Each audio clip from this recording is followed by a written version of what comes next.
મારા બધા લોકોને મારા નમસ્કાર. જંગલેશ્વર વિસ્તારમાં ડિમોલિશનની કામગીરી શરૂ છે. સરકારમાં અને ભારતીય જનતા પાર્ટીમાં બેઠેલા કેટલાક લોકો જેને બોલવું જોઈએ મૌન છે, અને બીજી તરફ એ 1000-1200 પરિવારો છે જે રજળી પડ્યા છે. પરંતુ મુખ્ય સવાલ એ છે કે આ 1200-1400 પરિવારોની જે આ સ્થિતિ થઈ છે એની માટે જવાબદાર કોણ છે? તો એની માટે જવાબદાર છે તંત્ર અને સરકાર. શા માટે હું આવું કહું છું કે સરકાર જ જવાબદાર છે? હવે સરકાર ડિમોલિશન કરે છે એટલે જવાબદાર નથી. આ એ જ સરકાર છે જેમણે હજારો પરિવારોને ગેરકાયદે જગ્યા પર કનેક્શન્સ આપ્યા છે, ગેરકાયદે જગ્યા પર રહેવા માટે જાણે ખુલ્લી છૂટ આપી છે એવું લાગે છે. બહુ સરળ ભાષામાં અને વ્યવસ્થિત મગજમાં ઉતરી જાય એવી ભાષામાં તમને સમજાવવાનો પ્રયાસ કરીશ. એ પહેલાં કહી દો, આપ નિષ્કર્ષ જોઈ રહ્યા છો. મારું નામ નિશિત રાજગુરુ છે.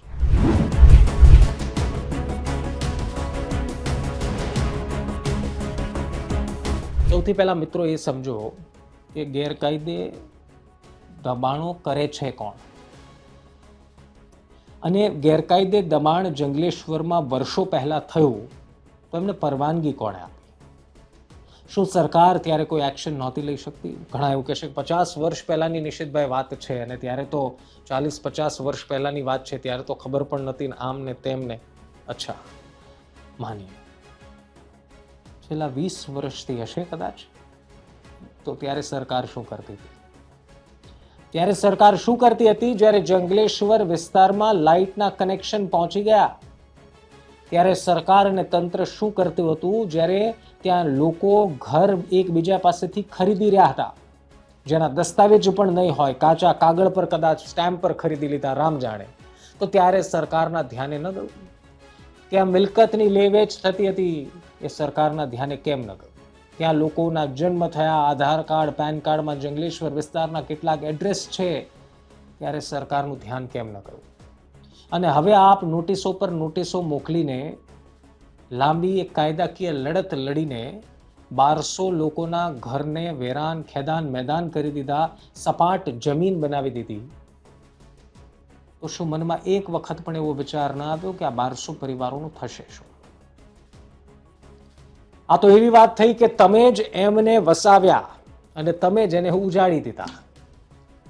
તમે જ આશરો આપ્યો, તમે જ પરમિશન આપી જે તે સમયે કે આપ નાના ગેરકાયદે દબાણ કરો, ઘર બનાવો, અને હવે એકી ઝાટકે દબાણ હટાવવાના નામે આખાના આખા પરિવાર ઉજળી પડ્યા છે, અને તેમ છતાં સરકારના પેટનું પાણી હલતું નથી. આમાં માત્ર સરકારનો જ વાંક છે એવું નથી. કેટલાક લોકો એવા પણ છે કે જેમણે થોડા વર્ષો પહેલા અમુક હજારો રૂપિયામાં ત્યાં ઘર ખરીદ્યા હતા. હવે એવા સમયે જ્યારે ઘર ખરીદનાર વ્યક્તિ છે, શું એમને એ વાતનો અંદેશો નહોતો કે આ ગેરકાયદે છે, આમના દસ્તાવેજ પણ નથી થયા, અને આમાં સરકારે પરમિશન પણ નથી આપી? તો શું એ સમયે એ વ્યક્તિને વિચાર ન આવ્યો? ત્યારે બધી બહુ મજા આવતી હતી. સસ્તામાં કદાચ ઘર મળ્યું હશે, કેટલાય રૂપિયા દસ્તાવેજના બચ્યા હશે, અને કંઈક વાના થયા હશે. પરંતુ હવે જ્યારે ગેરકાયદે જમીન પર ઊભા થયેલા દબાણને હટાવવાની વારી આવી રહી છે, ત્યારે દુઃખ થઈ રહ્યું છે. સરકારે એવા લોકોનો તો કદાચ વિચાર કરવાની જરૂર હતી બીજી તરફ, કે જે લોકોએ આવી રીતે ઘર ખરીદ્યા છે. ભલે એમણે ભૂલ જરૂર કરી છે, પરંતુ એ લોકોએ દબાણ નથી કર્યા, એ લોકોએ મકાન નથી બનાવ્યા. કેટલાક એવા લોકો છે જેમણે કોઈક બીજા પાસેથી મકાન ખરીદ્યું છે, લીધું છે, અને એવા લોકોના પણ મકાન આજે તૂટી ગયા, અને કદાચ હજી 1-2 દિવસમાં તૂટશે. આપણે કાયમ એમ કહીએ છીએ કે સરકાર એ લોકોની સરકાર હોય, લોકો ચલાવે અને સરકાર કહેવાય, લોકો ઈચ્છે એમ સરકાર ચાલે. પરંતુ અહીંયા લોકોની જ કોઈ વાત ન સાંભળે તો પછી સરકાર છે નહીં. પ્રયાસ એવો થવો જોઈતો હતો. ભલે એ વાત જરૂર છે કે નોટિસ આપવામાં આવી, કેટલીક વખત ઇન્ટિમેટ કરવામાં આવ્યા, કેટલીક વખત કહેવામાં આવ્યું કે જગ્યા ખાલી કરો, પરંતુ જો એ પહેલાં જ શક્ય હતું તો પછી તમારી સાથે એ ચર્ચામાં ઉતરવાનો તો સવાલ જ નહોતો. લઈ લે રેસકોર્સ રોડ પર ક્યાંક ફ્લેટ કે મોંઘા માયલો 1-2 કરોડનો બંગલો, જો એ લોકો સક્ષમ હોત તો પછી જંગલેશ્વર વિસ્તારમાં રહેવાની તો સવાલ જ નહોતો. એવો વિસ્તાર જે ગુનાઓનો અડ્ડો બની ગયો હતો, તો ત્યાં કોણ રહેવા ઈચ્છે? પરંતુ એ વ્યવસ્થા નહોતી, એટલા માટે જ તમારી નોટિસને ધ્યાનમાં નથી લેવામાં આવી અને એટલા માટે આજે એ ભોગવી રહ્યા છે.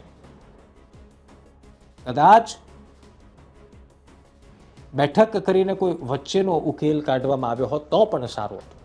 પરંતુ હવે મને લાગે છે કે જે 1200 પરિવારો, 1200, 1300, 1500 જે પરિવારોના ઘર તૂટ્યા છે, તૂટવાના છે, એમના મગજમાં સરકાર પ્રત્યેનો શું વિચાર હશે અથવા તો સરકાર પ્રત્યે એમનો વિશ્વાસ કેટલો ટક્યો હશે, એ નવાઈની વાત છે. કામ બધું લીગલ છે, કાયદા પ્રમાણે જ છે. ગેરકાયદે જ બાંધકામ છે, ગેરકાયદે જ ઊભું કરવામાં આવ્યું છે. બધી જ વાત સાચી છે, પેપર પર બધું જ સાચું છે. પરંતુ પેપરથી પરે માણસાઈ નામની પણ કંઈક વસ્તુ હોય કે નહીં? અને એનાથી તો ટકેલો છે આ દેશ. એ માણસાઈના કારણે, એ ભાવનાઓના કારણે એકબીજાથી જોડાયેલા છે આ દેશમાં અને આ ગુજરાતમાં અને સૌરાષ્ટ્રમાં, રાજકોટમાં લોકો. અને જો એનું જ મૂલ્ય ન રહ્યું હોય, બસ ખાલી કાગળ પ્રમાણે જે સાચું છે એ જ કરી બેસવાનું હોય, તો કાગળ પર ઘણું બધું છે જે થવું જોઈતું હતું પણ નથી થયું. જ્યારે તમારા દરવાજે આવીને કોઈ જંગલેશ્વરમાં રહેતો પરિવાર આવો આવીને કોઈ નેતાના દરવાજે સવાલ પૂછી જશે ને, ત્યારે મોઢામાંથી ગેંગે ફેફે થશે ને, જવાબ નહીં મળે. આ પીડા એ વાતની નથી કે તમે કાર્યવાહી કેમ કરી. કાર્યવાહી તો તમારે કરવી જ જોઈએ. જ્યાં જ્યાં ગુજરાતમાં ગેરકાયદે દબાણો છે, ગેરકાયદે મિલકતો ઊભી કરવામાં આવી છે, એમને પાડવી જ જોઈએ. પરંતુ સરકાર, ગુજરાતની સરકાર એટલી તો સક્ષમ છે જ કે કદાચ પણ કંઈ ગેરકાયદે બાંધકામ કર્યું છે ને એને હટાવવાનું છે, વિસ્તારને ખુલ્લો કરવાનો છે, તો કંઈક વ્યવસ્થાઓ થવી જોઈએ કે ન થવી જોઈએ, આ સવાલ પર ચર્ચા જરૂર થવી જોઈએ. ગુજરાતમાં એવી ઘણી બધી જગ્યાઓ છે જ્યાં ગેરકાયદે દબાણ થયા છે, એને ખુલ્લા કરવા જોઈએ. સાથોસાથ એ પણ વિચારવું જોઈએ કે જે તે સમયે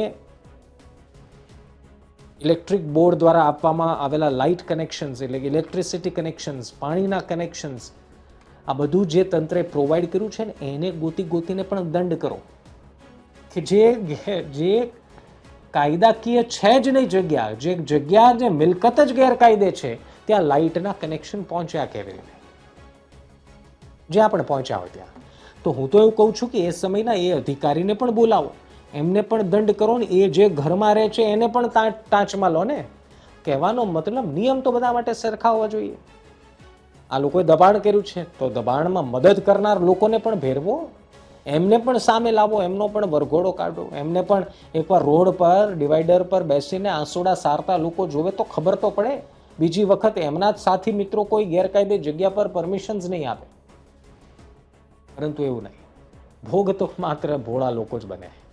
બાકી ઇસ્ત્રી ટાઈટ કપડાં પહેરી ઓફિસે એસીવાળી કેબિનમાં બેહતા અધિકારીઓને થોડું કંઈ નડવાનું છે.